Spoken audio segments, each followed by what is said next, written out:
আচ্ছা, আমার মতো এমন কে আছেন যে মাংসের চাইতে আলুটাই বেশি পছন্দ করেন মাংসে? হ্যালো এভরিওয়ান, আসসালামু আলাইকুম। ওয়েলকাম টু মাই পেজ তামান্না তাসনিম।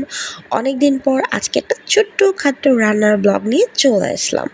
তো আমি চেষ্টা করি কিছুদিন পরই একটা করে ব্লগ দেওয়ার, যেহেতু এখন প্রতিদিন সম্ভব হচ্ছে না আমার জন্য। আর আপনারাও চেষ্টা করবেন প্রতিদিন রিল ভিডিও দেওয়ার পাশাপাশি একটা করে যেন ব্লগ দিতে পারেন। কারণ ব্লগটা অনেক বেশি ইম্পর্ট্যান্ট, একদম লাইভের মতো একটা পেজ গ্রো করার জন্য এবং মনিটাইজেশনটা পাওয়ার জন্য। তো বাসায় যেহেতু আজকে ২ রকমের মাংস রান্না করা হচ্ছে, সো একটু করে আমি ২ টার ভিডিওই নেওয়ার চেষ্টা করেছি। আর এখন যেহেতু বৃষ্টির সিজন, আর বৃষ্টির ওয়েদারে কিন্তু বিফ, মাটন, খিচুড়ি এই টাইপের খাবারগুলো বেশি সবাই পছন্দ করে। আর আমিও চেষ্টা করেছি আজকে বৃষ্টির দিনে একটু ২ রকমের মাংসটাই রান্না করতে। আর যেহেতু বাসায় গেস্ট আসবে, সো এইজন্য আরকি আরও মোটামুটি অন্যান্য আইটেমও থাকছে। তবে আমি অন্যান্য আইটেমের খুব একটা ব্যস্ত থাকার কারণে ভিডিও নিতে পারিনি। তো আজকে আমি গরুর মাংস অ্যান্ড খাসির মাংস দুইটাই রান্না করতে যাচ্ছি।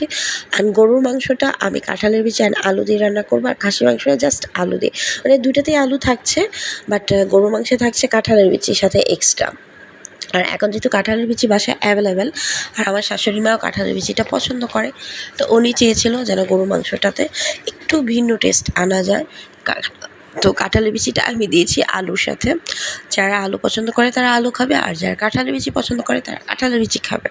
কারণ দেখা যায় অনেকেই বাসায় কাঁঠালের বিচি পছন্দ করে না, এই জন্য আর কি দুটো একসাথে দেওয়া। তাছাড়া শুধু কাঁঠালের বিচি দিয়ে আমার কাছে মনে হয়েছে যে গোশটা মজা লাগবে না, সেজন্য আমি আলু দিয়েছি। আর আলু এমন একটা সবজি, মানে এটাকে শুধু সবজি বললে চলবে না, এটা আমাদের রক্তের সাথে ওতপ্রোতভাবে জড়িত হয়ে গিয়েছে। আমাদের বাঙালিদের সবচাইতে ফেমাস এবং সবচাইতে প্রিয় একটা সবজির নাম হচ্ছে আলু। কারণ আলুর ভর্তা থেকে শুরু করে গরুর মাংসে আলু, মুরগির মাংসে আলু, আলু ভাজি, মানে সব কিছুই আমাদের অনেক বেশি পছন্দ, তাই না? আমরা যারা পটেটো লাভার আছি অবশ্যই কিন্তু সুন্দর একটা গঠনমূলক কমেন্ট করে যাব। আর খাসির মাংসটায় আমি কাঁঠাল বিচি অ্যাড করিনি, জাস্ট আলু দিয়েছি। তো মাংসটাকে ভালো করে কষিয়ে নিতে হবে, যেহেতু মাংসটা রান্না হতে একটু টাইম লাগে, বিশেষ করে বিফটা, মাটনের চাইতে বিফটা অনেক বেশি শক্ত থাকে, একটু সময় লাগে। এই জন্য আমি কাঁঠাল বিচি আলুটা আগে থেকে পরিষ্কার করে রেখেছিলাম, তারপরে মাংস সিদ্ধ হওয়ার পরে আমি দিয়ে দিয়েছি। আর এদিক দিয়ে যখন দেখলাম যে মাটনটাও সিদ্ধ হয়ে গেছে, তখন আমি কিছু আলু কেটে রেখেছিলাম, তো দিয়ে দিয়েছি। তো ২ চুলায় ২টা রান্না হচ্ছে, আর সাথে বৃষ্টি উপভোগ করছি জানলা তাকিয়ে, কারণ বাইরে প্রচুর বৃষ্টি হচ্ছে। আর আজকে সকাল থেকে কোন জায়গায় বৃষ্টি হচ্ছে অবশ্যই জানাবেন।